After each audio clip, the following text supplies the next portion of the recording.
I know you're nervous for the Rams, but you got to be a little enthusiastic after being there. Bro, that game atmosphere was ridiculous. The energy and electricity. That place was rocking. Anyone was there, and a lot of the Super Buck fans were there too. The Bucs. Tampa Tones. We are joined by Lead Goon tonight, host of the Pat and Aaron Show of WDAE, Pat Donovan. And it sounds like Stunna is bumbling a little bit. Going to put him on mute for a second until that gets a little cleared. But we're joined by Pat It looks Donovan. like Stunna's hanging out with Cheech and Chong in a car with the windows up or something over there. It does look like we got a little... No, my camera's broke.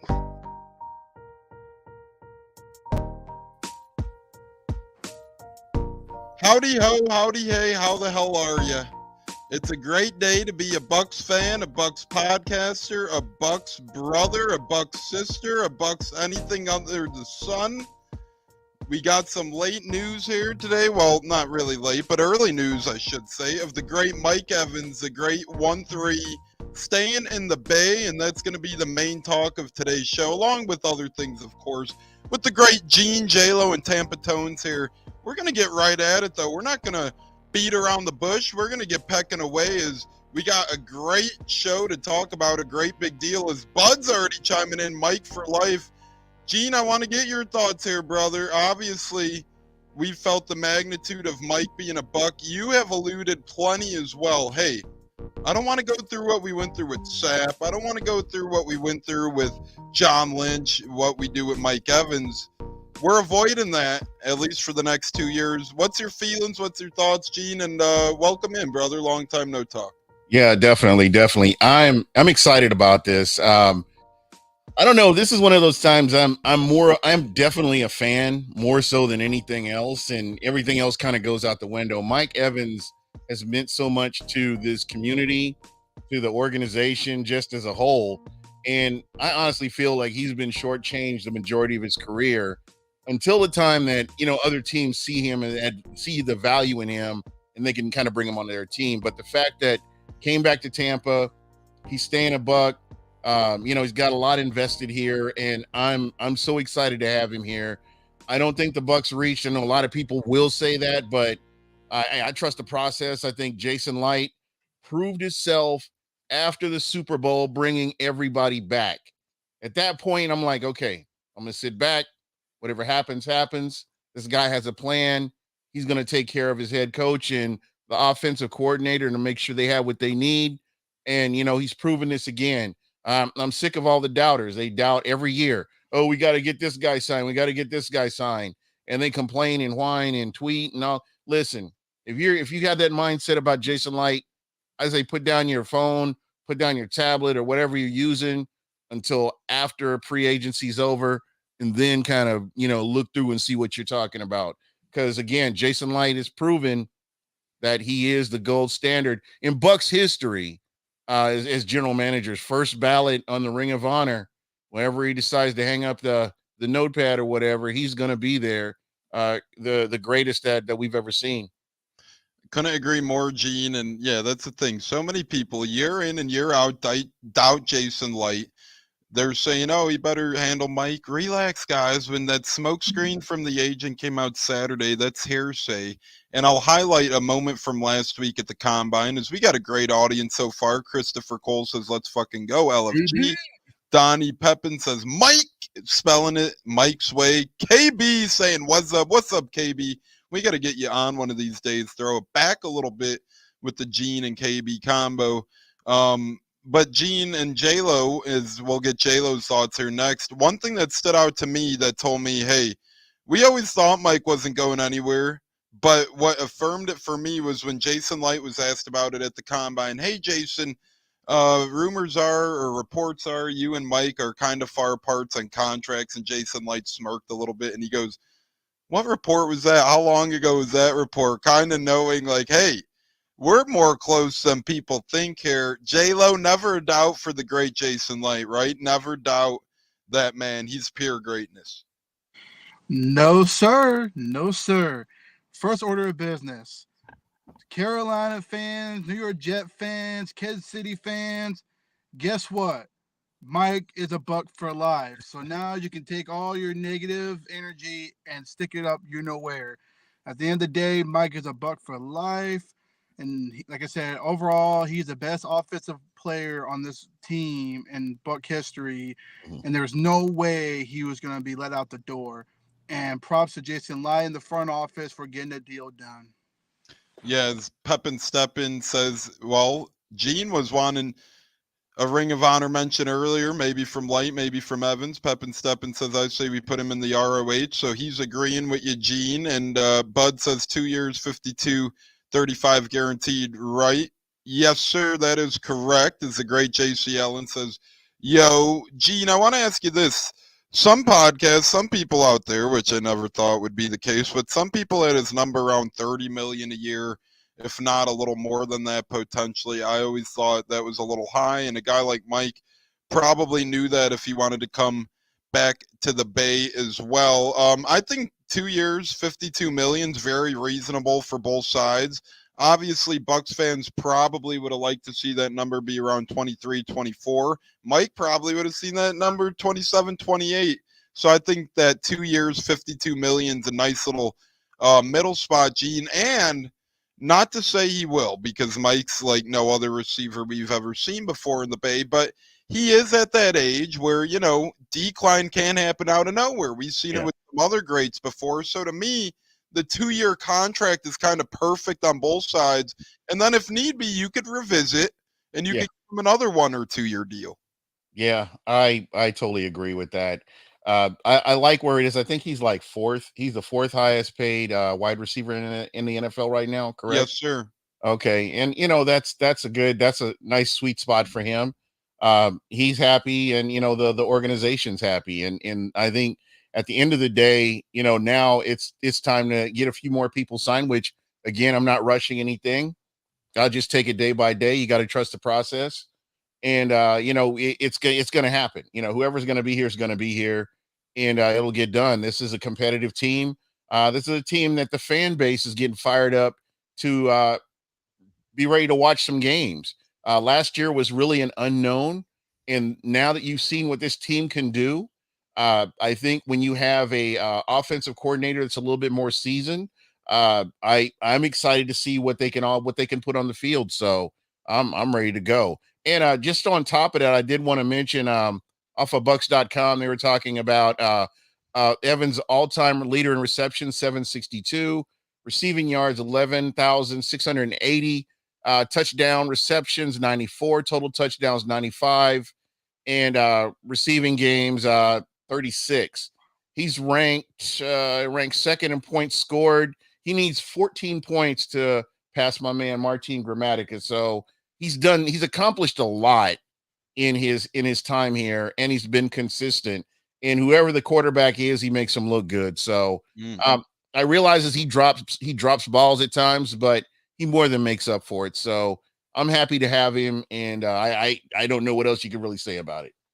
And for every drop he has, he seems like he makes up for it with like a Sports Center top 10 catch or something like that, right? Even though he drops some easy ones, then he's like mossing 2 defenders, something like that. So I couldn't agree more. And just to have Mike around is awesome. I think that's a good number. Yeah, we're spoiled, man. I keep saying it. You know, wide receivers, a little bit of divas. Him and Chris Godwin have been such a great welcoming to Tampa for the wide receiver position. And we are here on a Monday, and you guys may be used to seeing us. I know last week's schedule was a little quirky, had some things going on. We ended up doing Tuesday, Saturday. This week we're back on the Monday, Thursday. So we appreciate everybody coming in and hanging with us. As we have Facebook hangers, we got my man Ed Rabasa joining us, my other man Fabricio, aka El Monito, my Auntie Vera, packed house over on Facebook. Thanks everybody for joining in. Pepin Steppin says, does Mike break Jerry Rice's record? It's goddamn possible. What's a you on that, J-Lo? I think he's alluding to probably the touchdown record, I would have to say, of Jerry Rice. That's the main goal.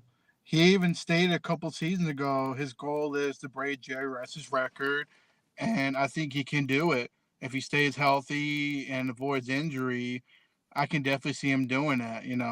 Anything's possible, even if the age goes up. And that's what I like about this deal. 2 years, see how he does, and if he keeps playing at a high level, then we'll come up with another payday for him. So at the end of the day, I believe he can do it. Why not? Yeah, it is a little far away, but hey, nothing's impossible, right? If he plays a while, he could get it. Gene, we'll go with you here. Going to be tough to replace Johnson. To me, not so much as people think. Let's be honest.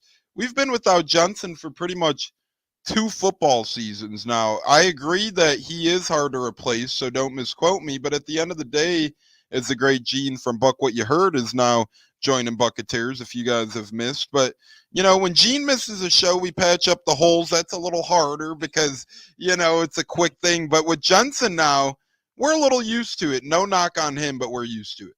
Mm-hmm. Yeah. To me, I look at Jason Light and what he's done with this offensive line. I mean, we go back to 2014, the cupboard was bare. You had one of the worst offensive lines in the NFL. And, fast forward to 2020, they're playing for Super Bowl. And, they've been consistent. I know in the beginning of last season, it was pretty rocky, but you had so many people that had never played together. And by mid-season, towards the back end, they were playing a little bit better. And again, you can only improve from that. And let's see what he does. Maybe there's some kid from a small school that, nobody's paying attention to, that Jason Light can plug into this offensive line and, improve what they've already gotten working. And he's great at drafting O-line as well. That's another thing. I kind of said, hey, maybe trade back and take an O-lineman. But when you think about Light's draft history, he's done really good at second, third, fourth round offensive linemen. So maybe he goes that route as well. J-Lo, we're going to play a little teeter-totter here. This one to you. I would re-sign Baker, Antoine Winfield, LVD, and tag McLaughlin, then extend worse. Obviously, that'd be a Christmas boat parade worthy offseason for Bucs fans, but a couple problems with that.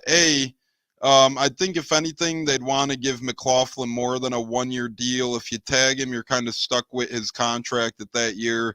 B, the only way they might let Winfield avoid hitting the open market is if they tag Winfield. So you might have to save that tag for Winfield. That might be the only flipperoo for me, because you might have to tag Winfield. But thoughts on that battle plan, J-Lo? Not a bad one by Christopher Cole. I think a lot of us allude to it as well. No, I mean, I like that battle plan. I do. And he could be on the money. You never know. I mean, we all did not expect Mike to resign a week before free agency, which, was awesome. So you never know. Maybe Jason Light has more tricks up his sleeves to where he does resign Antoine Winfield Jr.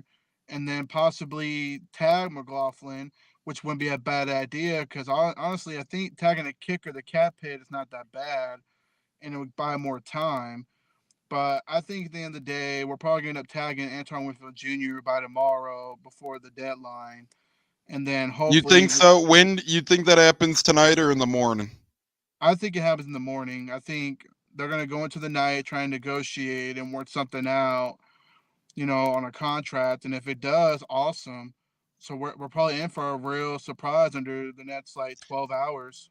And we've seen the Bucs do both ways before, right? We've seen them tag a guy in the near pass like Shaq Barrett and Chris Godwin and let them both play off the tag. And we've seen them tag and extend Godwin. So they've kind of done both routes before. Obviously, if they tag Winfield, they're going to want to extend him. There's no reason not to. And I know people have called me crazy. I've said it before myself. I'd give him up to 6 years, Antoine Winfield. I would consider a 6-year deal for him. Gene, Cleveland Mees joining us. Tennessee game sums it up perfect. Got touchdown after drop pass. I remember a couple other games this year as well where that happened. But as you alluded to in the first place, Mike's one of those guys. Sure, he hasn't drop here and there, but what makes a guy like that so special, we've seen it in the playoff game, Ravens game. Their rookie wide receiver Flowers, he drops a pass. He kind of gets a little discombobulated, right? He fumbles. He makes a couple dumb plays. You don't see that with a guy like Mike Evans, and we've never seen that with a guy like Mike Evans. Yeah, I've seen where he's had stretches where he's dropped balls, but He always bounces back, and he's always in the play. I mean, defensive coordinators have to plan for him just because of how he plays. I know one guy that's upset about the Bucs re-signing Mike Evans is Marshawn Lattimore, who has to continue to see him, against the Saints. So there is that. Yeah, and Marshawn Lattimore is quoted and alleged to be Evan's son, his illegitimate son by some. So that's a great point. He's probably a little upset that when you're a father, or when you're someone's son, you want your dad to go away after a while. Too bad his dad is here to stay. Speaking of dad, we got Pops chiming in from the land of Twitter. That's another thing we decided. If you guys missed, we're going to call it Twitter. Yeah, that's what it is. There's a battle of what to call it, but we go with Twitter. Pop says it's so refreshing to have management we can trust, and Jason we trust. Gene alluded to that as well. Bud says he does have some nice poster material. He's sure. God, yeah, he does. Yeah, remember those things I used to say, put him on a poster? Mike puts a lot of people on a poster, Gene. Yeah. That Atlanta Falcons game, that one-handed catch that he made, and he got hit. He got lit up on that play, but he still made the catch. I mean, he's incredible. I mean, we can go on and on about the plays he's made. I will say this to the listeners. I know you want to see these guys signed, and I think eventually they will. You just have to trust the process. You don't have to go very far back. Just go back to 2021. We can see that Jason Light brought everybody back. And we know that that kind of GM work is not, you won't find that in a lot of GMs. And what he's done, since then has been just incredible, making something out of nothing. And he's continued to do that. And remember, that's the best thing Lovey actually ever did for this franchise was help bring in Jason Light, because let's not forget, we actually hired Lovey first and then Light came after that. So the best thing, and maybe the only great thing Lovey did in his tenure as head coach here, was help bring in Jason Light. And how crazy of a story is that? You bring in a head coach. He had a quote where he's going to be coaching here the next 10 years. That was already 10 off seasons ago, just to go how time flies. Bud Cannibalist says Ellie Marpet retirement and Jensen injuries were unexpected and hard shoes to fill. And don't forget, we lost Alex Kappa in free agency to Cincinnati as well. So we lost our left guard, our right guard, our center, all of which who were Pro Bowlers or all pros at some point in time in their careers. So that's really tough stuff. Usually, and that's what people don't understand a lot of the time is, you get it when you're not the biggest of markets, you get a Super Bowl and usually a clean house because you can't afford to bring everybody back. It's really impossible to compete, even if you don't win the Super Bowl. We've seen it in 2002 when the Bucs beat the Raiders. Raiders cleared house the year after. They had a down year. You see it time and time again. Rams won it. They had a down year after, just in a couple of years back. Chiefs won it, and not that they had a down year, but then they didn't make it for a year, which is a down year for them, so on and so forth. It's not easy to retool the shed. The Bucs have done a great job at doing that, and part of that is drafting with Jason Light and hitting on some low-end free agents who've turned into big deals. Hey, Lucy, thanks for joining us, Lucky Lucy. Maybe it's our lucky day since Evans came back. I want to be mad at a 6-year Tweez deal. I mean, you really give him, it's up to him. If he wants 3 years, give him 3. If he wants 6, give him 6. J-Lo, at any and all costs, keep Winfield Jr. for his entire career. I'm going to put you on the spot, J-Lo. Let's just pretend that Levante David and Mike Evans are Bucs for lives at this point. Let's pretend they don't go anywhere else, which is probably true at this point. Is Winfield Jr., Tristan Wirfs, Chris Godwin, or is it somebody else? Who would be the next guy up after David and Evans that you would like to see a Buc for life, J-Lo? Oh my, that's a tough one. I love. That's what I'm putting you on the spot. Yeah, I know. Thanks, buddy. But for the most part, man, I gotta go Antoine Winfield Jr. Man, that dude is just all around great player, man. Positive, no diva in him at all, and neither is Tristan. You know what I mean? It's a tough pick. It's really close out of those two. But Antoine Winfield Jr., he's just an all-around great player, and he brings a lot of positive in the locker room. And whatever he gets paid, whether it's 17 to 20 million, it's well deserved. And I think Light might be able to pull it off. Because as I'm reading on social media, I'm hearing that the Bucs are zeroing in on possibly on a contract extension with Antoine Winfield Jr. It's looking like a 3-year, $60 million deal. So that's about what, 20 million a year for 3 years. Yep. So if that's really true report there, then you know what? Extend him, pay the man the money. He's the new leader in the DB room because we don't know what's going to happen with Carlton Davis or Jamel Dean next year. But at the end of the day, Antoine Winfield Jr., I think, would be the next Buck for life, along with Tristan, man. It's hard to pick either one. As Bud says, worse for life, slightly more valuable. I would value a left tackle a little bit over a safety, as great as both of those guys are. They can play on both ends, too. Yeah, exactly. Yeah, well, that is insane that he is pretty much all pro caliber at both spots. And that's not even a knock on Winfield, that's just incredible. Gene, I want to get you this one. Ken says Lattimore won't be a same fellow. Same with Jameis. I agree on the Jameis part because let's be honest, Jameis is getting to the point in his career where if he keeps sitting on the bench, he's just going to be a backup regardless. This is almost, and I'm not saying he'll get a starter job, but if he wants even a chance to compete for one, this is almost his last opportunity to go out there and do that. Maybe with the Steelers, maybe with New England, maybe with Denver, with Sean Payton over there. Who knows where, but it ain't going to be with the Saints with the money they owe Derek Carr. There's no benching in his near future. Lattimore, yeah, he might be gone, but you never know. The Saints have made it work, kicking the can down the road before keeping guys. I know Lattimore ain't as effective as he once was, but Gene, I don't think it's a near certainty that Lattimore is all but gone. I know Jameis probably will be, and maybe Lattimore as well, but if anyone could do it, the criminal Saints can. It's what's interesting. I used to look at Mickey Loomis and him bringing in all these players, and Saints were going to the playoffs, but they weren't winning anything. They were just going to the playoffs. They had this high salary cap year after year, and we continue to see that now. But now I kind of take a step back and look at this. Jameis Winston pretty much sealed the deal that he was leaving New Orleans when at the last play of the game versus Atlanta, when he went against what the coach wanted and scored that TD. And I knew that if the coach was gone, I could see Jameis being a Saint again. But like you said, I'm sure he wants to go out there and compete for a starting job. And it's going to be interesting to see how free agency shapes up. But I think there are some teams out there that do need a quarterback. And if you can get somebody to get Jameis out of his own head and, help him to do a little bit better reading defenses. I know he's been many years in the league, but, just kind of help him along and, tighten the leash where he can't get out and hurt himself or hurt the team, I guess. I could see him going and playing somewhere and being moderately successful. As Bud says, Antoine did what Devin should have done this past season. Yeah, Devin really cost himself. Yeah.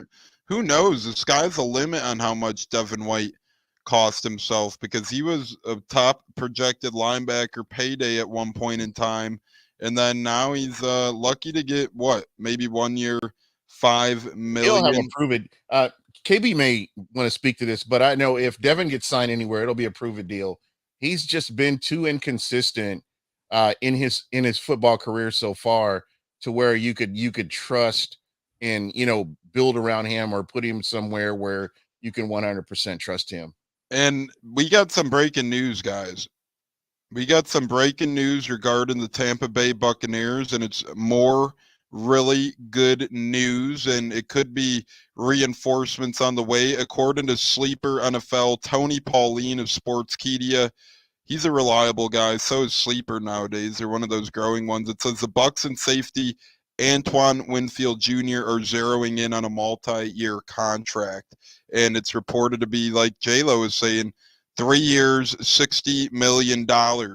So it seems like Antoine Winfield could be the next shoe to fall. And J-Lo, me and you were texting earlier.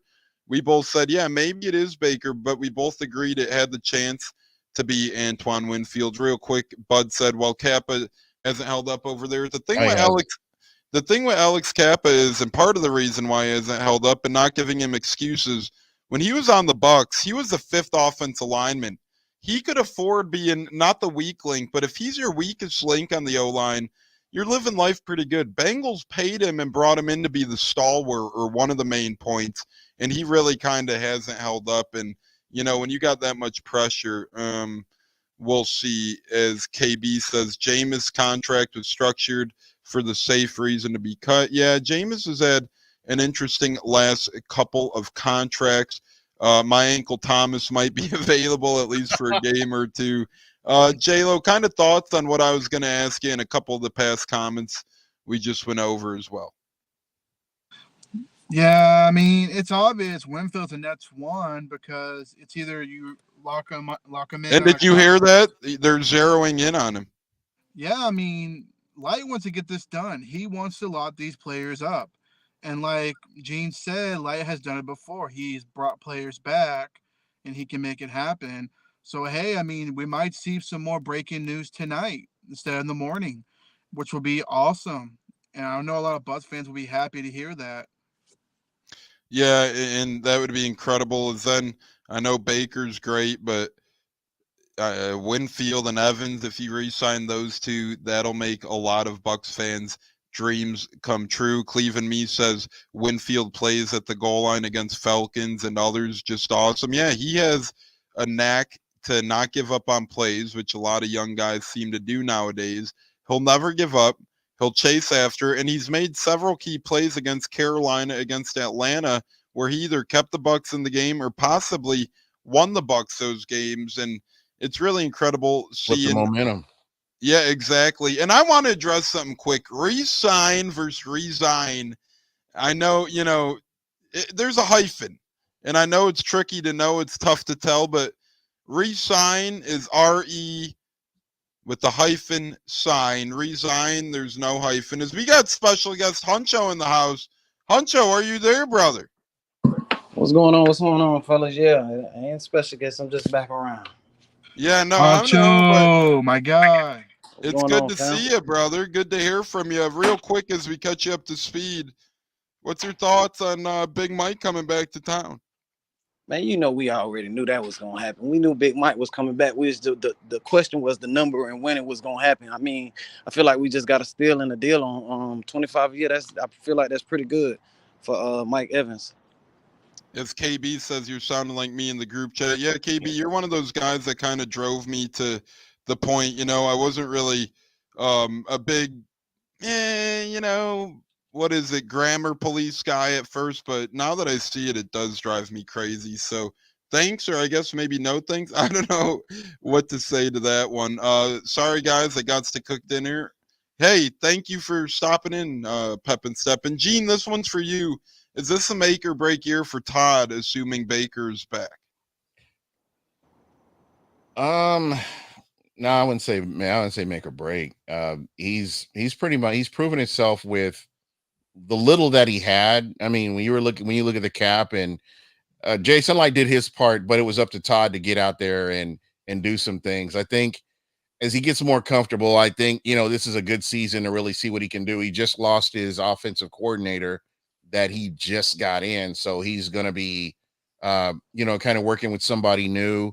I don't see him in the hot seat this year. Maybe next year I could see that, but there's a whole lot of unknowns right now that he's going to be working with to, kind of see what he does. And, again, he's proven himself, getting this team to the playoffs, getting a playoff win. And now he needs to, he's got these expectations. He's got to do a little bit better. He's got to elevate his game, regardless of some of these other things that he couldn't control, but he still has to go out there and make it happen. Facts. Yeah, Huncho, what say you on Gene's comments and thoughts on the whole thing there? I mean, I agree from with everything Gene said. Like, coming from where Todd Bowles getting the torch passed down from Bruce Arians, Tom Brady, you really don't have too much probably say or what you want to do, and you carrying Bruce's staff. So now last year comes and you don't have too much money to work with. You pass down certain coaches and stuff like that. And when he had his opportunity to do his thing, he had one and got an offensive coordinator that's now a head coach of another team. So I mean, he did something right. So I think he just continued to build on that and just keep bringing players in and developing. And he's a very key cog in the defensive side of the ball, and I just want to see that. I don't think it's a make or break year, but it's no excuses this year, and we can really see what Todd Bowles can generate and what he can do with his team. As I agree, and KB's alluding to resign versus resign. It's like the Grand Theft Auto game, right? Once you hijack a car, you start seeing that car everywhere on the road. Once you see the resign versus resign, I swear you'll start seeing that everywhere. J-Lo Pops does chime in on Twitter, says if they sign Winfield, could they use a tag on Baker, or is that cost prohibitive? What say you on that idea? And I'll give my thoughts. I think the tag on Baker would be around 36, 37 million. The only thing on the tag is you can't really kick that money around. Not necessarily a bad thought, because it's a safe play, right? Say if you do extend Winfield, hey, not that we want to tag Bake, but we do want Baker back. So, hey, Bake, you're getting all these teams elsewhere. Guess what?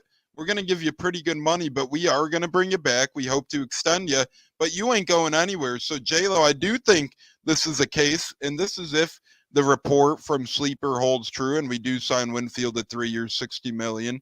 But, J-Lo, I think that's a great job by Jason Light then in saying, hey, Bake, you want to start playing games? You know, we thought we had you in our back pocket. That's fine. But I have a bigger game, and that's called the franchise tag. For some reason, I just don't see Baker getting tagged. Because if you think about it, why would Mike re-sign back when his agent the other day said he wanted to play with an elite quarterback? So you got to think there is a deal in place. I just think. Well, yeah, but the point of the tag is it's more of an emergency thing. It's a last-ditch option. And you could still extend him and get that deal done even after you tag him, kind of like they did with Chris Godwin. So just because you tag him doesn't necessarily mean he's stuck at the tag. It just assures, hey, we're going to have this guy back no matter what for 2024.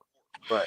No, I mean, that makes sense. I mean, either way, I mean, if Antoine Winfield gets a contract done tonight or in the morning, then obviously you're going to have to tag Baker if you can't come to agreement.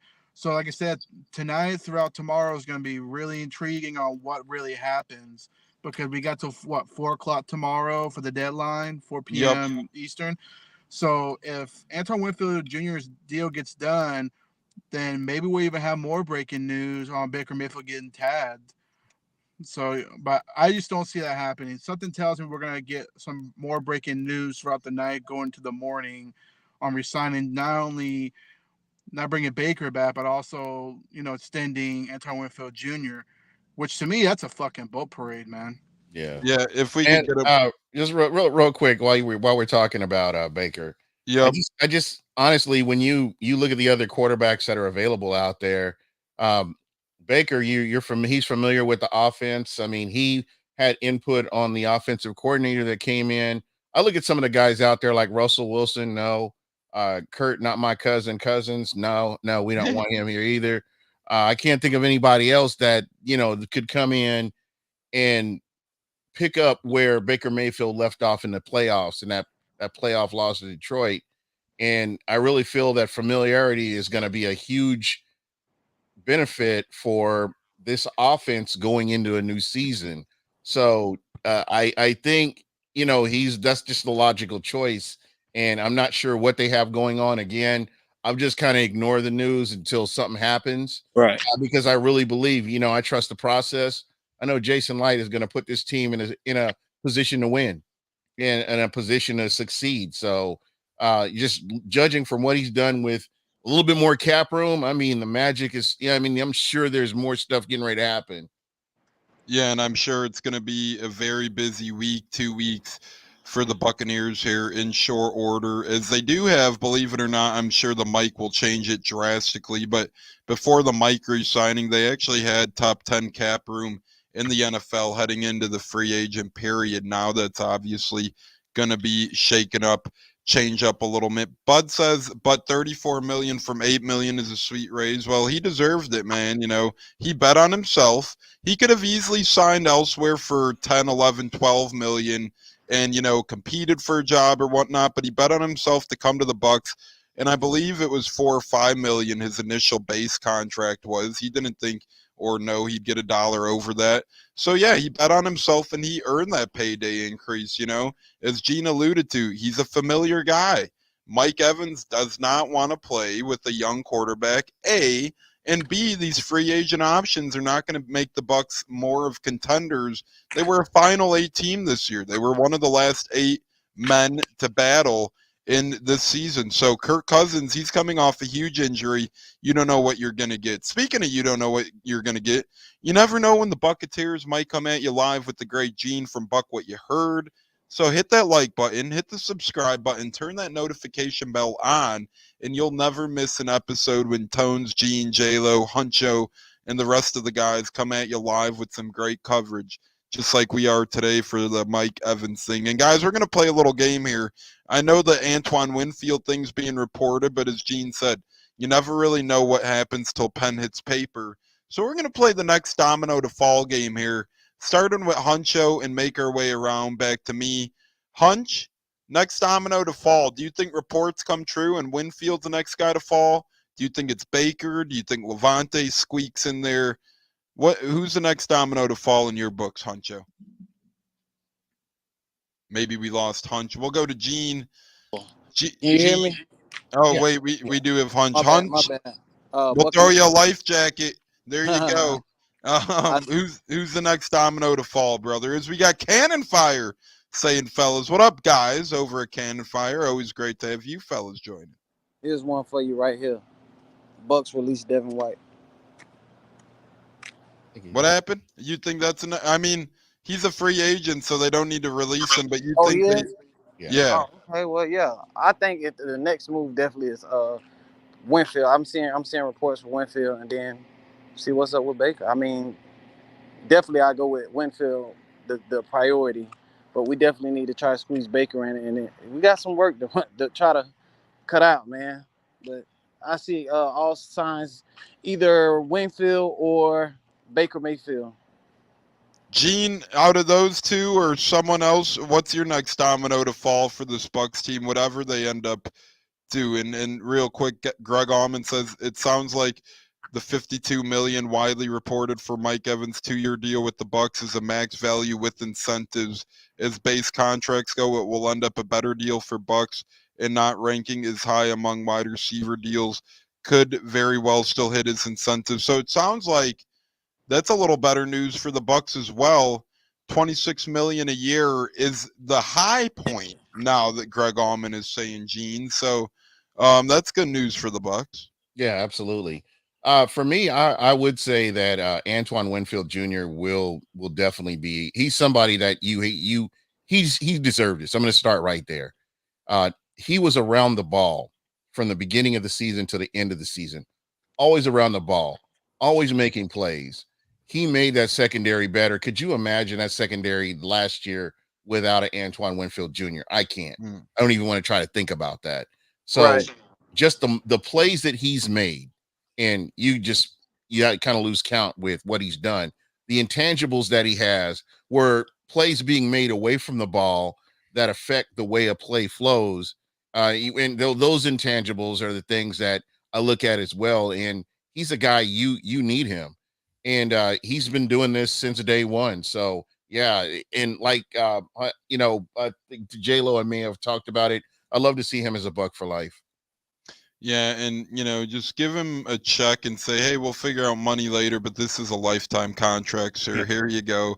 We're gonna lock you in. You're not going anywhere. But Bucks have done pretty good jobs of bringing a lot of people back since 2020, or really since Jason Light started here, who deserves to be back. So kudos for them getting Mike done. And now Hunch and Gene say Winfield next. Huncho says Winfield or Baker. J-Lo, who's the next domino to fall in your pocket, brother? It seems like we got a lot of news here and a lot of breaking news of late. So, A, who's your next domino to fall? And B, thoughts on Mike Evans' contract not being necessarily 52 million on the dot, but maximum of 52 million based with incentives, as Greg Allman's reporting.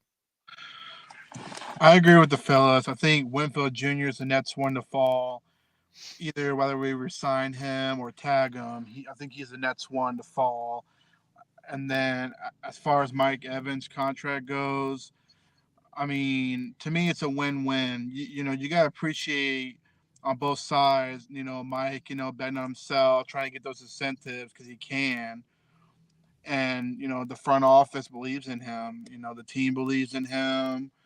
And to me, Mike's always been a Buck for life. And I'm just glad that, the deal's done. Now we can move on and focus on other players, bringing them back.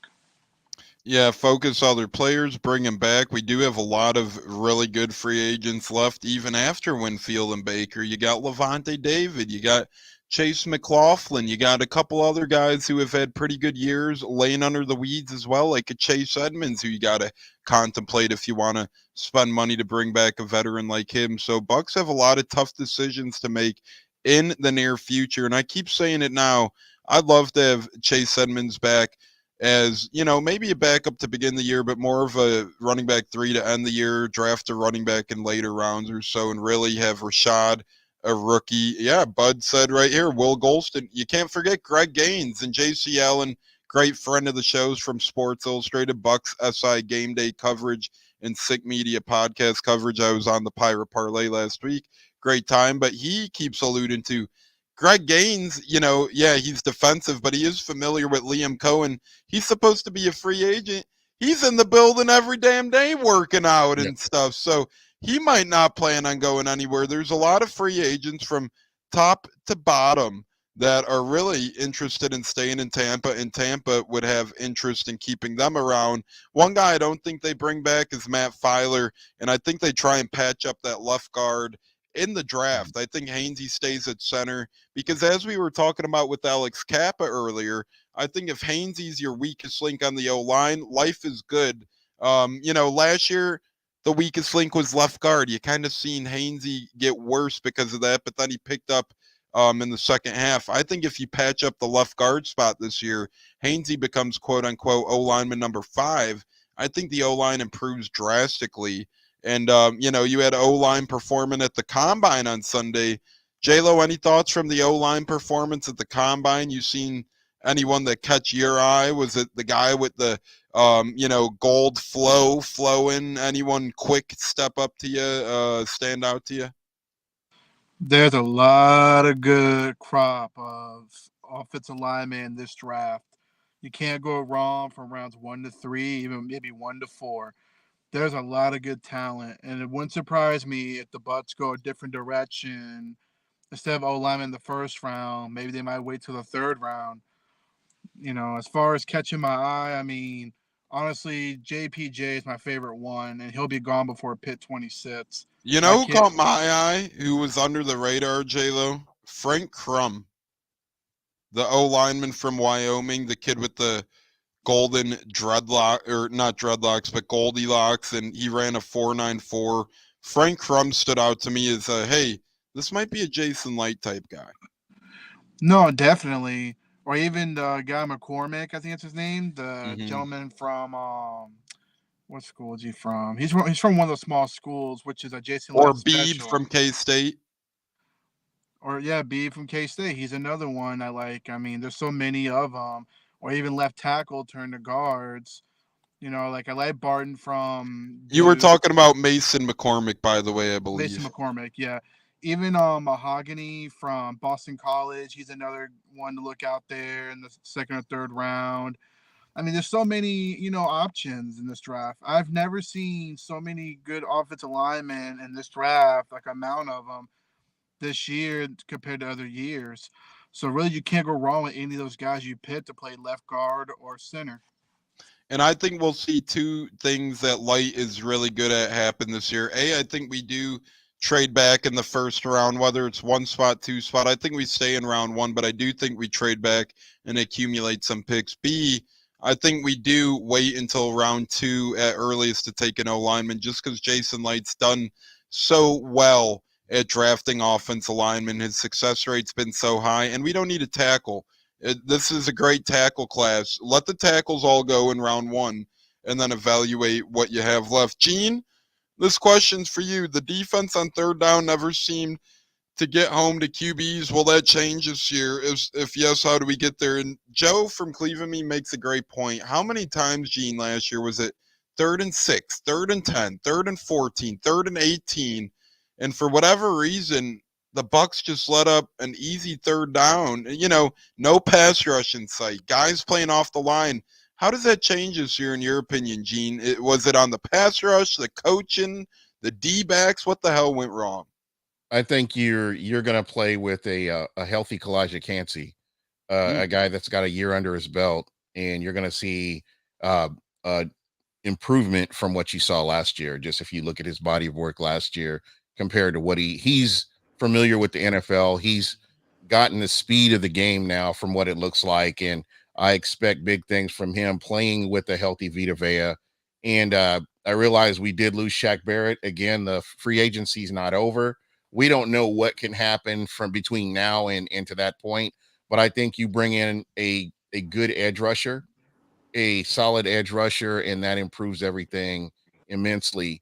Not to take anything away from JTS, Logan Hall is slowly but surely coming around, and who knows, he may take that leap. It remains to be seen, but yeah, I think that there's a lot of talent on this team, and I think with the injuries and where the injuries occurred last year, it looked more glaring than what it could have been.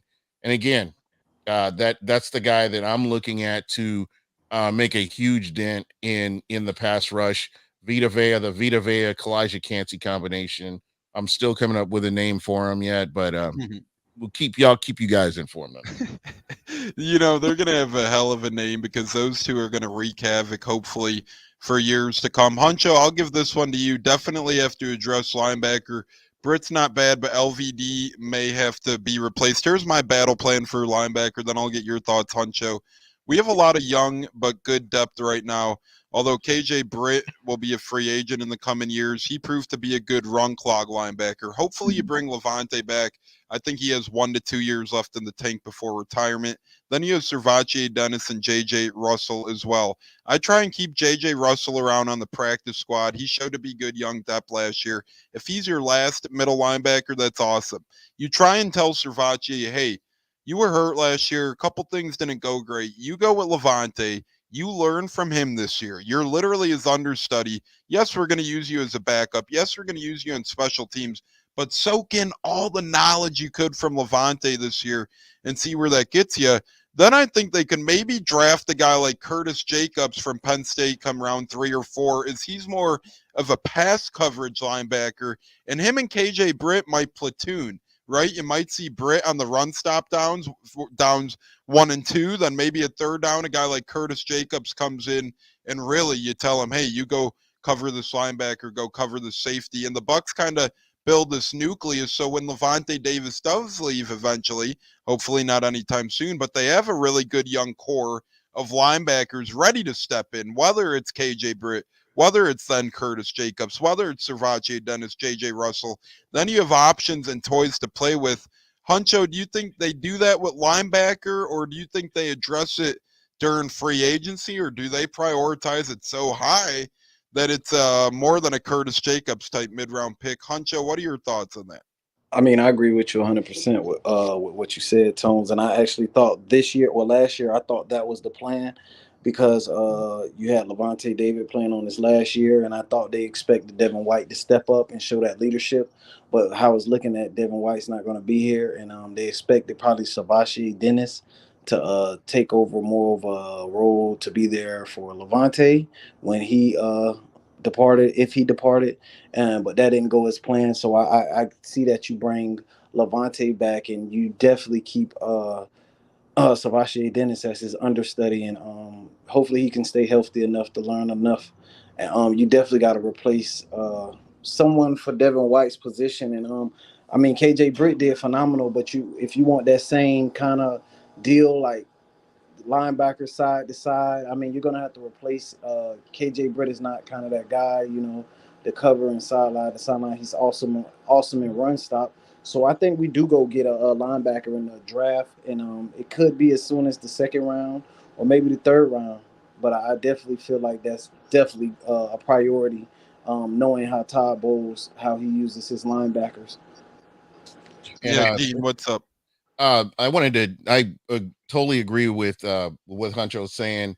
I did want to say this too. The roster is fluid, and I take that term from Real Bucks Talk. Roster's fluid all the way till day one, game one. Right. So I mean, you still have the June free agency where there will be cap casualties there, Mhm. and Right. between now and even in the camp, there could be undrafted free agents that do come available. Mhm. Just I mean, think about like Izzy, and nobody thought Right. that Izzy would be as huge a part of that secondary in the offseason where we are now. So there's going to be players that their names are going to pop up, people that we can't even think about right now that will be able to come in and have an opportunity to make plays and get time on this team. So again, it's just a process, and we're real early in Mhm. the free agency process. So it's going to be interesting to see what Jason Light has on his board, his free agency board, and what he has on his draft board as far as that goes. But Agreed. he's been looking, he's been looking at film. He's been talking with scouts, through the college season. So he's been well aware of where the deficiencies were going to be, Mhm. as the type of GM that he is, and I'm sure that he's got answers for all those positions. Mhm. I Couldn't agree. agree more. As Jason Light's a genius, and Right. Gene, I think you hit the nail on the head. Being kind of the leader of the Jason Light co, we'll call it. But Nice. I am. he's I'm just. I hate to brag about him so much, and Huncho will bring you in here shortly because I want to get your thoughts on this. But what's not to like about Jason Light? I've never seen him do a bad thing. I'm not talking about drafting wise or bringing in people. Sure, every GM misses here and there, but in terms of just being a human being, I've never seen him do anything bad. Never heard of the guy do anything bad. He's always smiling. He's always great with the media. You've seen it at the combine. Hey, I remember you. Yeah, I got your name on my office. You had us at 2 or 3 wins last year, and the guy was right. like, Kahunas. really? He's just so a great human being to get along with. Right. Speaking of getting along with, Huncho, I want to ask your thoughts on this. As Jenna Lane said, those reporting that Mike Evans' plan to enter free agency weren't wrong. He was. His agent even told the Bucs in August, if you let the horse out of the barn, he's gone. But then this week, Evans called Gilmore and said he wanted to be a Buck for life. That sounds like Mike Evans, the type of guy he is, the Yeah. type of wide receiver he is. Obviously, the agent's going to do his best to get Evans paid. But at the end of the day, it sounded like Evans knew, hey, if I go to free agency, I'm going to get some ridiculous offers thrown my way. And before I do that, I just want to settle in with the Bucs, not even have to worry about contemplating a decision. Because let's be honest, not saying it would happen, but who knows? Maybe the Chiefs would offer 2 years, 64 million, and then at that point, you have a big decision to make because that's a lot of money difference for your family if you get offered 12 more million overall. So maybe Mike said, "Hey, I just want to take it easy. I want to be a Buck. I don't even want to think about it." And that's the type of person Mike is. Dude, think about playing in Kansas City. The weather is trash. I mean, after October, it's like freezing, and you're used to this weather here in Florida, and then on top of that, the income taxes are outrageous. I mean, Mhm. I'm sure playing for a Super Bowl, I get it, but there's a lot more that goes into it that there's basically starting over, the family's starting over. So there's a Yeah. lot, I guess, that goes into it. I was just wanted to say, yeah, to piggyback on about the GM, yeah, we have one of the best GMs in the league. I just have to just acknowledge Jason Light and the work he's done from getting Tom Brady here to getting JPP over here and winning the Super Bowl, even trusting AB and trusting some of the guys to just get us enough to the Super Bowl and getting these small school guys here and they're playing big roles, getting guys like Kappa paid and stuff like that. You get what I'm saying? Like, yeah, he has some misses, but yeah, he's just been phenomenal. He has Kahunas, and to get Tom Brady over here, like it just hats off to him. And as far as Mike Evans, I think it came to him and his agent was on some I can get you some money type deal. You know what I'm saying? He wanted to pull the strings, and I think this year, this time around, Mike Evans let his agent be an agent. But when it got to the point when he was doing too much, Mike Evans said, "Hey, let's put the brakes on all this foolishness. And I want Tampa. Let's not let all these headlines get blown out of proportion.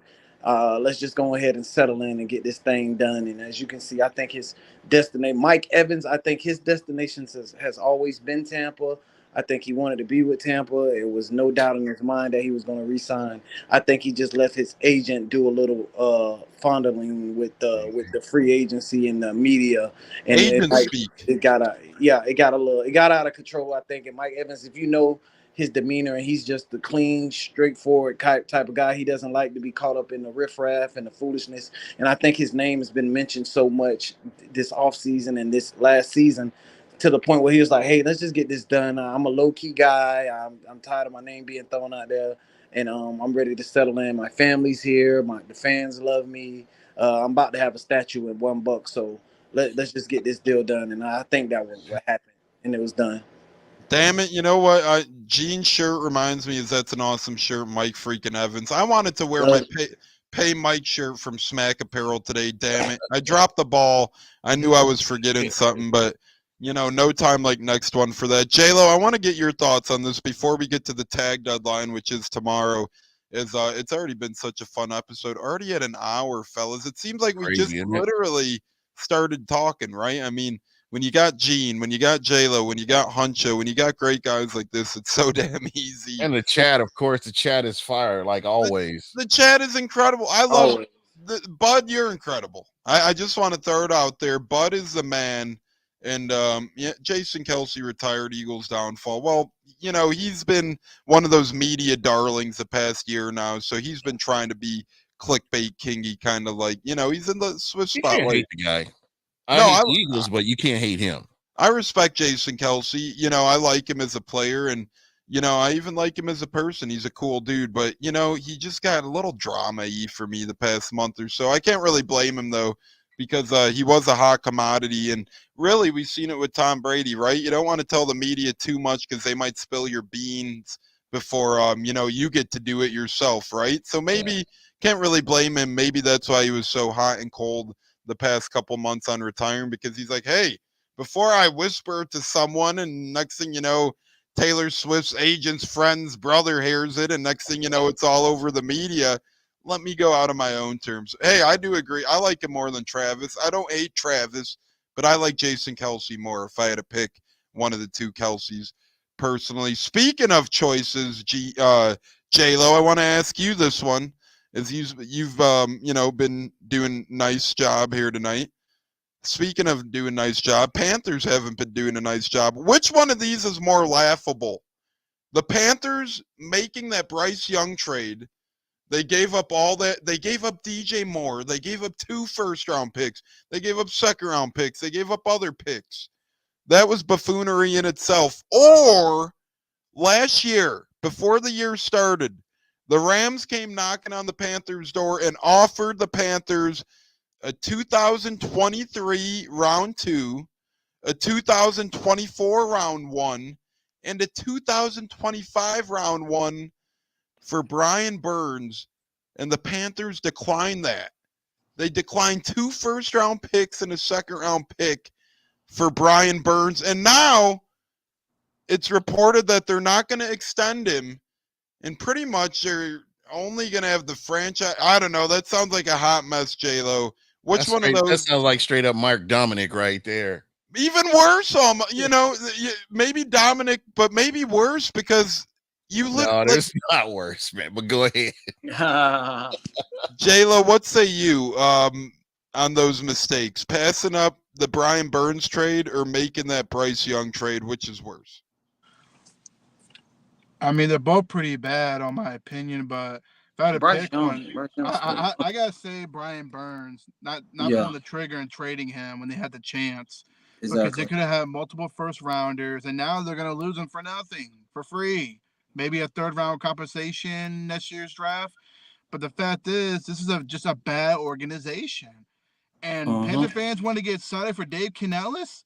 Dave Canales, you want to get excited for him? He'll be lucky if he gets 2 years out of the Panthers. Seriously, Right. The ownership is terrible. Tepper is a freaking terrible person when it A comes to the fan psychopath. base. Exactly. I mean, Throwing I mean, drinks on people. I gotta Don't be admit, surprised if Canales is fired mid-season. I give it 2 years, Honcho. I give it 2 years, and this man will be fired. Not even getting the third season because this owner is impatient. He obviously don't know what the hell he's doing. He promoted Dan Morgan. Good for him. Give him a chance. But Dan Morgan is, he can't save this franchise. He's not going to be able to save Well, them. he's more of a henchman for Tepper, anyways. He promoted Morgan pretty much because he could have Morgan in his pocket a little Yes, bit. man. And I agree that Bud says the division is ours to take. So I'm not really worried about the Panthers and Morgan and Canal. Those guys. Can I say one more thing? Tones? What's up, brother? On Carolina, Panther fans, keep talking your shit.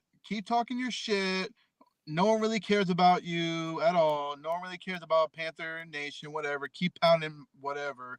At the end of the day, y'all guys are going to be at the bottom of the barrel the next 2 or 3 seasons. That's all I have to say. I care about Panthers fans because I like to see their reaction when we beat them. I like to see them, get a little bit angry. But, a lot of Panthers fans are good guys, nice people, but they're just falling miscontrol. And you could tell a lot of Panthers fans are not happy with David Tepper either. You could tell a lot of Panthers fans wish they could go a different direction.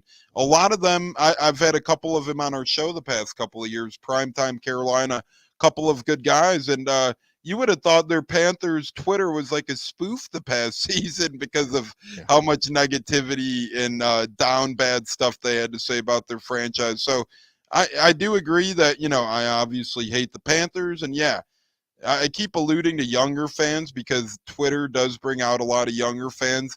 Their younger fans are annoying, but the older fans who are a little more respectful, you could tell the hurt in their eyes, the hate in their heart they have for their direction of their franchise. And I think that Canales last 3 years, and I think the only reason why they hired Canales is to try and save Bryce Young. Look at what Canales did with Russell Wilson, Geno Smith, and Baker Mayfield. They probably look at Bryce Young and say, hey, a shorter quarterback who needs a little bit of success, let's go with Canales. Panthers 4 wins max. Most Panthers fans I've met were better than Falcons or Saints fans. That ain't hard. That ain't hard to do either. Saints are in cap hell. Dennis Allen is a crackhead. Karen. I'm gonna say that. Oh yeah, about Dennis Allen. Yeah, I hopefully they re-sign him for another 10 years. I'll be good with that. But again, the main thing that I will say is that I still hate Atlanta. Atlanta is the team that I hate more than anybody. I get that everybody. Carolina, it's like Cleveland, man. I just feel bad for them. They just, But ultimately, I think their owner is a psychopath. But there's nothing you can do about this. And as Bud said, the NFC South, if everything lines up like I believe that it will, I think the Bucs go out and play their brand of football. You've got somebody that can call plays, a little bit more experience calling plays in the NFL. I think that bodes well for Tampa. I mean, going back to Carolina, we saw how Dave Canales called plays, and it took Chris Godwin's wife to call out the offense in order for him to get the ball. So that tells you everything you need to know about this coach and how his thought process is. And again, when you look at that and you take a step back, and we may have came out better letting Canales go to Carolina and getting in a more seasoned offensive coordinator that is built for the NFL. So I'm looking forward to this. Somebody from the McVay tree. And again, like I said, there's just so much to be excited about going into the season. And now I can kind of sit back on cruise control, let Jason Light do his thing, get ready for the draft, and choose my official beer for the 2024 season. We'll be ready to roll. And that'll be break. As soon as we hear that, we got to do a live pod for the breaking news. The Gene Bear. Speaking of Gene, make sure you're here every Thursday. When we are live on Thursdays, we have the hot seat with Gene, where you're going to get asked a lot of questions in about a minute, and it's going to be good stuff, really good stuff. And we're going to work the fans into that as well in the coming days, or the listeners in the coming episodes. So be on the lookout every Thursday. Hot seat challenge with Mr. Gene. But I agree, and where it separates Canales and Cohen, you could tell Canales was less experienced just based on the staff he for. It was all the same Bucs guys, and then he brought over Idzik, and that was it. I know, it's a little different with Liam Cohen, but look at all the guys he's bringing in, expanding the roles, creating a pass game coordinator role, bringing in a guy like Kevin Carberry, who was a Super Bowl winning offensive line coach, bringing in highly respected college veteran coaches like a Pacucci, or like the Georgia assistant coach who he brought in. So a lot of good stuff there on his end. Liam Cohen already building a more experienced staff, building it with his guys from Kentucky, from the Rams, from the SEC, really getting some good experience there. Speaking of experience, some experienced players like a L'Jarius Sneed will be getting franchise tag before the 4:00 Eastern time deadline tomorrow. Hunch, before we put a bow on franchise tag thoughts, just any last words on the franchise tag as we approach closer to the 4:00 Eastern deadline tomorrow? I'm not sure. I'm not too familiar with how the franchise and the numbers go, but I think if we do, maybe Antoine Whitfield will get franchised. I don't know about the Baker getting franchised because the number might be astronomical. 34 and a half or so it would be. I don't know. And what's the number for Winfield? I think Winfield would be around 20 million, a little bit less. You take what you want.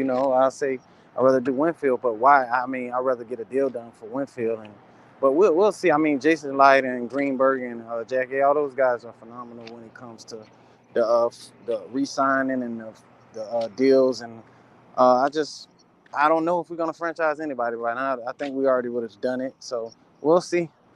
I'm glad you mentioned Jackie. Nobody mentions her at all. She doesn't get the love she deserves, Right. In that front office. Yeah, she does great. And, she's Yeah, one of those, she's right up there with Spytek and Greenberg as real good assistants for Jason Light. Yeah, she is. Her shoe game is crazy, bro. I got to look at her shoe game. I'm looking at her football game. Maybe I got to look at her shoe game, take some notes there. Bud says Levante tag, maybe. I ruled that out for multiple reasons. A, Levante made a lot less money last year playing with the Bucs on a one-year deal than what he would have got tagged for. So I think at this point, he's not going to get tag money regardless. And B, I think it's Bucs or retirement regardless. So I don't think you necessarily need to use a tag. Now, if this was 3, 4, 5 years ago, maybe, but nowadays, Gene, what say you regarding whether it's the Bucs or the NFL in general, kind of the state of the franchise or transition tag heading into the tag deadline tomorrow at 4:00 Eastern? Yeah, I'm with Huncho on this. I don't know who you actually do that with. I think because I don't know where Jason Light is with talks. I think that he gets some deals done. This is my hot take. Maybe it's not a hot take, but I don't think that franchise tag gets dropped on anybody, to be honest. J-Lo, are you in agreement? Do you think that franchise tag stays in a back pocket like a challenge flag of Todd Bowles? Yes, agreed. I got a strong feeling, a gut feeling that Antoine Field Jr. will be extended or come to agreement sometime late tonight or going in tomorrow morning. And Baker, I feel like they're not going to have to use the tag on him. Because like I said, if a guy like Mike Evans signs back and wants to play with an elite quarterback, that tells you that he believes that Jason Light will get a deal done with Baker Mayfield. I'm a full believer in that. Well, I just want to say this. My bad. Can I say this real quick, Tones? No, hop in, Hunch. Yeah, absolutely. The floor is yours. Just for the sake of, you can hear me? Yep. Just for the sake of Mike Evans resigning, I'm thinking is they have to have some type of deal with a quarterback being let's Baker Mayfield in place that help him, get to that point where he's like, okay, I'm comfortable with these decisions. Let me sign off right now. So I think they have something in the works with Baker Mayfield that made Mike Evans push the needle and be like, okay, well, let me just get this done right now. You get what I'm saying? So I think that deal is almost done, and then we'll. I think Levante is the last deal that probably gets done, but that's He's what I waiting his decided And to turn. go with it and now. let's not forget couple things there, Huncho. You made good points. Levante kind of alluded on the Ronnie and T Crash show on WDAE. He was going to wait his turn. He knows it's a game. He knows where he's at in his career, and he knows he's kind of the last piece of the quote unquote big four at this point. So I agree. And I think Levante would agree with you that yes, he's going to do what Gene said and wait his turn. And Beyond Baker, let's not forget, this is more agent speak. This is more smoke screens. Not even a month ago, he was living large at the Pro Bowl, telling guys like Steve Young he's coming back. He's bringing pieces with him. He was caught on a hot mic saying that. So Baker's pretty much made it known he's going to be back. And agent speak at this point is telling him, hey, Bake, no offense. Look at Daniel Jones. Look at Geno Smith. Not saying you'll be on those guys' trajectory, but this could be your only big payday ever. Get every penny you can. Not saying you need to make more from the Bucs than you would elsewhere. You could even make a little less, but try and inch out every penny you can because this is the National Football League, and what does that stand for? Not for long. Good chances are in a couple years, Baker, not saying he will be, but you never know if he makes this sort of money again. So I think the Bucs are being smart, saving the franchise. They're saying, and this is Jason Light thinking, A, you do want to lock up Winfield the long-term deal, and B, you do want to say, hey, Baker, you're playing games. I'm going to play games too. Even if I'm not going to use the franchise tag on you, I'm just going to show it like a shiny new toy in front of your face and say, hey, look what I could do, Bake. If you're really threatening to go elsewhere, I could franchise you. Bud Yep. says any cap casualties, Gage, Russell Gage. Yep. Yep. Yep. Again, I don't see how the Bucs can bring him back with all the other pieces that they really need to look at. I always felt like a healthy Russell Gage would have been ideal against the Lions. I would have loved to have seen that, but just with the way everything kind of fell in place, it just didn't happen. And his injuries too. Yeah, because that was my biggest disappointment of last year was not getting to see him at Right. full strength playing with Mike Evans and Chris Godwin. Yeah, Right. could you imagine if that was a personal Brady recruit as well, right? Could you imagine if things would have just went well last year for Russell Gage? We've seen glimpses of him with Brady. I mean, he had that, double-digit catch game, touchdown against the Packers, almost 100 yards. He showed what he could do when he's healthy. Sadly, he just was never really healthy with the Bucs in either of his seasons. Always kind of playing behind the eight ball. J-Lo, It's last real quick. It's not a knock against Trey Palmer. Trey Palmer came out of nowhere, and I'm happy for what he did. But I would have loved to have seen Russell Gage just based on his career. And no Most offense, definitely. again, this ain't a knock on Palmer either. To kind of piggyback what you're saying, Gene, I view Palmer as more, instead of like sticking him as the official number 3, I kind of view him as more of a weapon and, a very dangerous piece. And not saying he can't be a 3, but I'd rather have a 1 through 3 solidified. And yeah, Palmer could be in personnel packages as a 1, 2, or 3 at that point, sure. But I'd rather have him as like my 4th best wide receiver on my There team, you go. just for depth wise. And that's why I think, not saying David Moore is better than Trey Palmer, but that's why I say if we want a cheap option for wide receiver 3, David Moore wouldn't be a bad one. But J-Lo, thoughts on the franchise tag coming and going? I mean, the offseason's already in the full swing of things, and now we saw the franchise tag deadline come, and it's going tomorrow. Well, here's the exciting part about the franchise tag.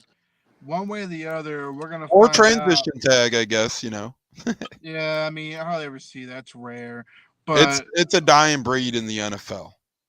no, it is. But as far as Antoine Winfield Jr. goes, we're gonna find out for sure by tomorrow whether he's extended or he's tagged. So that's the way I look at it on franchise tag.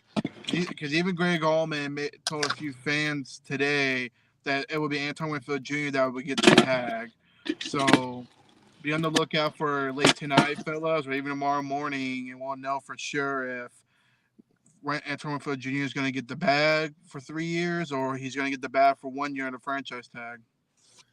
Yeah, we'll see what he does, and we'll see if we have any breaking news through the night. And if we do, you can follow that breaking news at Buccaneers on Twitter, BUCCATEERS. And real quick, before we get to our final word here on the program, as we're already almost at an hour and 20 minutes, I just want to pay great respects to the late Chris Mortensen, one of the pioneers of the football industry. Growing up, Mort was the original newsbreaker. Mort was Adam Schefter before Adam Schefter. Mort was Ian Rappaport before Ian Rappaport. So if anyone has any thoughts or prayers to share about Mort, go ahead. The floor is yours. But Chris Mortensen, you will be missed. And the NFL's been losing a lot of legends lately. John Clayton not long ago. Chris Mortensen, just guys going far too soon. Anyone have any thoughts on the great late Chris Mortensen? Just a legend that I grew up watching as a teenager, even as a kid. Enjoyed his reporting, and like you said, he was Adam Schefter before Adam Schefter, and God rest his soul, because I believe he was battling cancer for a while. So it wasn't like it was all of a sudden. I mean, he's been battling for, I think, the last 3 or 4 years, if I'm not mistaken. What a warrior he was, and he'll truly be missed on my end as far as watching reporting. And Gene, you bring up a good point as well, from a sad thing in Chris Mortensen, as Bud says he will be missed, to another sad thing kind of on the field. I think it'd be a bad decision if the NFL did wiggle its way up to 18 games. You're hearing the rumors like crazy now. I heard Dan Patrick talking about it. Pro Football Talk was talking about it. The NFL way back started at 12, then went to 14, then went to 16, 17. Now they're getting at 18. That could be a lot of problems for the not for long league, Gene, an 18 game schedule. Man, it pisses me off. You talk about protect the shield. You talk about protect the longevity of players. There's so many players out there that are right now gave their all for the NFL, and they're suffering from debilitating injuries even now, or lingering injuries from their time in the NFL, and the NFL doesn't care. They keep showing this by extending. You get rid of a preseason game and you add a regular season game, move it up to 17. I think it's pathetic. And where does the greed end? I mean, I've never been a fan of Wrong Way Roger Goodell, but I know the NFL owners love him. Bringing in a Thursday night game to me was pathetic. I think it takes away from the Monday night game. I'm good with the Sunday night game. I think that's kind of cool, where you have a Sunday night game, or somebody that plays a little later than everybody else. But the Monday night game, you have that game on that day all to yourself. That is your game. But they've watered everything down. And as my grandma said, overcook the grits, adding the Thursday night game. And there's no reason for it. There really isn't. And you got to give these players bodies to heal, and you're just not seeing it. And again, you talk about protect the shield, that's a bunch of BS. If you're adding more games on there and you're not even talking about protecting the players themselves that have to go out there and play these games, I think Roger is trash, and the NFL really needs to reconsider this. I agree, and I think it'll get there probably maybe next year we're aiming at. The only benefit off that, and not to sound selfish, I don't even get President's Day off. But a lot of people, if there was an 18th game, you probably would get the day after the Super Bowl off at that point, because, it'd get pushed back to President's Day. But then maybe not. You get thrown in 18 games. Will there be 2 bye weeks then? Load management, would that be a thing, right? Because you do have 18 games. So, hey, am I going to bench my running back for 1 game of the year, a random week 4, week 5? Is that fair to your season ticket holders? Is that fair to the people that have paid a lot of money to see their favorite player? And because the NFL is greedy and you have to sit this guy because you've got more games, and the game is a lot more physically taxing. These kids are bigger and faster than where they were even 5 years ago. Yeah. And it's a scary thought that, hey, they've got to play another game. It's going to take them a little bit longer to recover. And to me, I don't know how you do it. Do you add another bye week in there? I mean, I'm not sure how you fix this to where the players themselves are protected. And then is the hit, not to be that guy too, right? The old guy in the room, but then just from a standpoint of history, we've already seen all of history get revised because of games getting added, games getting added. What are you going to have guys throwing for 6,000 yards now? You know, where does it stop? And really, not to be that sort of dude, but you're going to see average guys in the NFL passing really good stat marks and stats just because of games played then at that point. And again, we're already kind of seeing that with a lot of these rookies, right? Every year you hear of, oh, this rookie just broke the record, and not downgrading or hating on guys like Kyler Murray's of the world, people like that. But when they're breaking records that are set by the Peyton Mannings, you know, the Donovan McNabbs, the Joe Montanas out there, it's like, what? This is where you kind of have to lock down eras. And there can't be a greatest of all time because there's too many variables in there. You know, when you consider there was a time where there wasn't preseason games, you just kind of played. And then there was a time where, you know, we added a few, and then you add a few more, and then every era has a different variation in the other, and you can't really put it in there. Like with Mike Evans getting 1,000 yards this year, he got it like 2 games, I think, with 2 or 3 games left in the season. So to me, it just, you know, he still would have gotten it had this been a 16 game season. So I don't know. I have a real problem with this, and I don't think it's fair to the players. You know, just for the livelihood of the players, and you know, you want to try to extend their careers. And I guess maybe we're going to 2-hand touch now with the removing the hip tackle rule that they're trying to do. Yeah, again, the NFL is just, you know, hey, just call it 2-hand touch if that's what you're going for. A less violent game where you just touch somebody on the back and you're down. You know, hey, that's your thing. Hey, that's just, I guess it is what it is. Yeah, and you know, not for long league, but you don't have to eliminate everything like the hip tackles and whatnot. That's part of the game, right? You already made it such Yeah. a small little area where you can hit receivers, quarterbacks, kick return where you can hit guys. J-Lo, give us your thoughts on the 18 game potential season that we might see here in the near future, and kind of put a bow on any last little thing you want to talk about. Give us your final word of the program, brother, as we are nearing that hour and a half mark, which is fine. I could go all night, but you know, I know a lot of people are busy, brother. J-Lo, thoughts on 18 game schedule, and any final word out of you, brother? Yeah, I mean, I'm just not too big on it. I think 17's enough. There's no need to add another game and piss the players off and piss the fans off. They make enough money already with just 17 games. Why add another one for? That's my opinion on that. And as far as my final word, I'm just glad and thankful that we got one domino down. We got 4 more to go, and plus looking forward to the free agency market next week. If we get our guys resigned, Oh, if I we gotta really get my hands on. What hold happened? on. Keep I got going, J-Lo. Huncho, let J-Lo finish. Keep going, J-Lo. okay. Yeah, I mean, if we resign our guys before the free agent market starts, I mean, we could be out there looking at somebody. I'm not saying we're going to make moves, but I'll be really interested to see how that goes. But that's my take on that. Yeah, Huncho, what were your thoughts there? I know, you know, you had probably Nah, something good to I say if heard the you were going victory to cut music off the coming great on. J-Lo. My bad. I heard the victory music coming on. I ain't know if I was still online or whatever, you know. No, But you still here, brother. I was just messing around with something in the back volume wise, but obviously, you always get your final word. And what's your final word and thoughts on the 18 game schedule? nah, my my final word is for the 18 games. Like I love football. Like that's my main sport that I watch. Yeah, so 18 games sounds great to me to watch football. Extra game, yeah, that sounds dope. But I just don't think it's fair for the players and their bodies. And you got players passing out on the field, and what happened to DeMar Hamlin, and people getting hurt, and it's just I feel like that's just hard on them. But personally, I would love this extra game of football, you know. But for the players, no. And for my walk off, my final word, I'd just like to say, yeah, I'm excited about the off season. You know, Jason Light, he's an off season guru.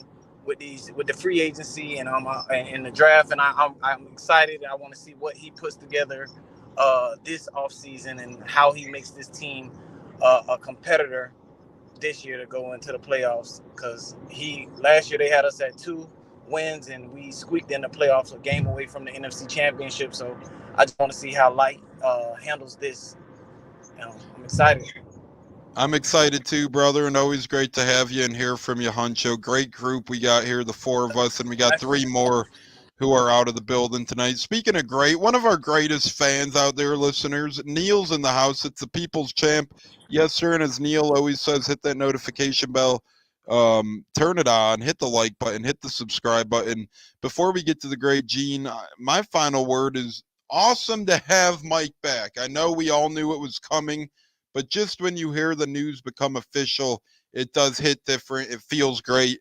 Friendly reminder as well, throughout the offseason, we are going to have our specials and stuff, but mainly Mondays and Thursdays, you could catch us around 6:15 kickoff Eastern time. We'll announce when we had specials like our Combine. Go catch all our past episodes on YouTube, Google, Apple, Spotify, or more, and hear all of the great takes from Gene, Tampa Tones, J-Lo, Huncho, Bucko the Bruiser, any other of the Buccaneers. A-Cats did reach out to me and let everyone know he'll be back in the very near future as well. So all good stuff there. Gene, it's been a great one. A lot of great stuff to talk about. Some not so great things like the 18 games potentially. But any final words or final thoughts for the program on this beautiful Monday night where it is a kind of off-season victory Monday? It's 3-2-1 touchdown. Mike Evans does find his way back to the Bay. Yep, I have to give Jason Light an A so far for free agency, just getting Mike Evans signed. And just to kind of switch gears a little bit, I want to thank everybody in the chat. Bud, always bringing it. Neil L, just everybody that's in the chat.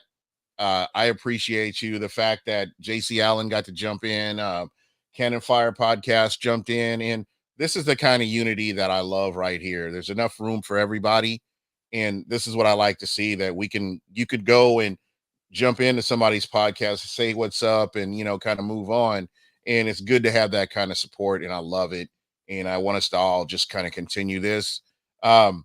Not sure how I'm going to do with the off season. If it starts getting toxic, I don't know. But for now, I'm here on Mondays and Thursdays. You'll catch me on here with the fellas. I love doing this, and we'll just keep it moving. Gonna try and create things like a call-in line as well, so that will be a lot of fun, and maybe call it Gene's Hotline. But yeah, it's great when you don't need to be toxic, not naming names, with some fan bases, some podcasts out there just feel the need for hostility. But I was on Real Bucs Talk podcast just chatting the other day. They talk about help each other out, help the pod network grow. It really does no good. We're not in a battle. We're not in a race. I like to see other people succeed. If your podcast does great, kudos to you, and I know it's not like that everywhere, sadly, but, to those that are real, such as the Genes of the world, the Kenny Barretts of the world, the JC Allens of the world, the Cannon Fire Podcast of the world, and I'm forgetting a lot, but everyone else who's great as well, we just appreciate it. As Gene said as well, thanks everyone in the chat, from Mark to Bud to Neil to Pep and Steppin to KB to Joey from Cleveland, all the people who always make it great, because we're one of those pods who builds their show based on comments we get, and we go through your guys' comments, and we love those comments, break them down, share them all around. We call it the Bucs chat. We don't do those $10 to chat type of stuff over here. So guys, it's been incredible. Any last moments before we get out of here and enjoy our Mondays? Sorry, I'm a little ahead of myself. Tuesdays, but any last words, thoughts from anybody? Mike Evans, we love you, baby. Glad you're not leaving. Go Bucs. Gene, what'd you say? It's about to start getting good, baby. It's about to start getting hot, and remember that old song, Hot? That's what's about to get going, but love you guys, man. Gene, Huncho, J-Lo, always awesome stuff.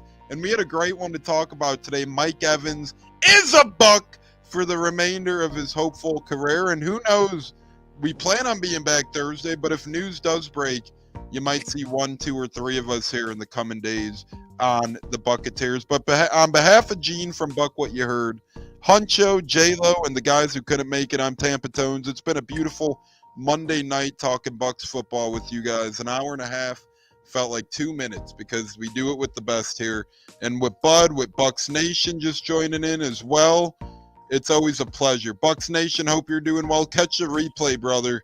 YouTube, Apple, Spotify, Google, so much more. You don't want to miss what Gene, J-Lo, Huncho, and myself have to hear on the Mike Evans topic of talk. But guys, enjoy your Monday. Stay safe, stay blessed, and go Bucs. Let's fire the damn cannons and hope for Winfield, Mayfield.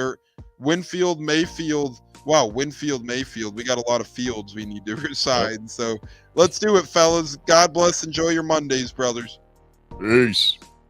As Bucs Nation says, the last words of wisdom there. Thanks, everyone. 3, 2, 1. Fire the damn cannons. Touchdown. Tampa Bay Buccaneers is out.